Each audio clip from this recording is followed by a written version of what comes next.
이준석 전 대표와 국민의힘이 법정에서 세 번째로 격돌했습니다. 이 전 대표는 자신을 몰아내기 위해 국민의힘이 무리하게 비대위를 구성했다며 자신이 아닌 물가부터 잡으라고 목소리를 높였고, 국민의힘은 특정인을 잡기 위한 게 아닌 만큼 이 전 대표가 천동설 같은 주장을 펼치고 있다고 비판했습니다. 결과는 이르면 다음 주에 나옵니다. 강민경 기자입니다.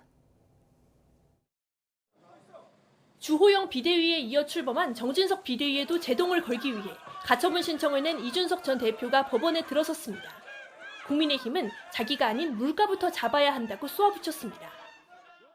최근에 경제 상황이나 이런 거 굉장히 어렵고 이런데 제발 좀 다들 정신을 차리고 이준석 잡기가 아니라 물가 잡기, 환율 잡기에 좀 나섰으면 하는 그런 생각입니다. 전 대표와 현 지도부가 맞붙은 세 번째 가처분 신문에서도 양측은 팽팽히 맞섰습니다. 첫 쟁점은 비대위로 전환한다는 국민의힘의 새 당원 적용이 정당한지 여부입니다.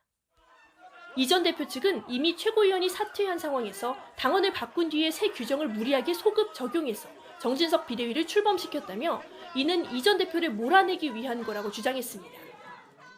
역시나 이준석만 날리면 모든 게 잘 될 거야라는 약간 주술적인 그런 생각을 볼 수 있는 그런 심리가 아니었나 생각하고.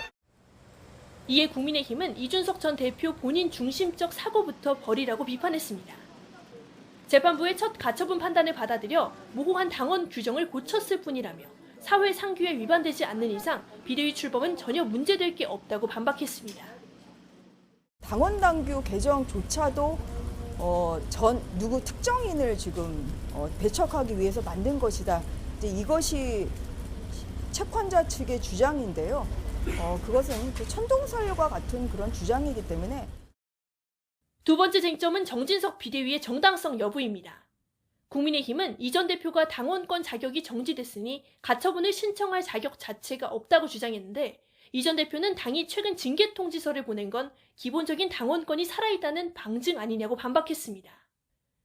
이 전 대표 측은 또 국회 부의장이 당 대표급의 보수와 업무 추진비를 받는 건 중립성을 훼손하는 행동이라 지적했는데, 국민의힘은 국회의원 자격으로 당직을 겸한 것뿐이라고 받아쳤습니다. 국민적 피로감이 커지는 법적 공방이 이어지는 데 대한 책임 떠넘기기도 불거졌습니다. 이 전 대표는 국민의힘이 법정에서 당의 위기 상황을 언급하며 정치를 하고 있다고 지적했고, 국민의힘은 정치를 사법 영역으로 가져온 건 오히려 이 전 대표라고 반박했습니다.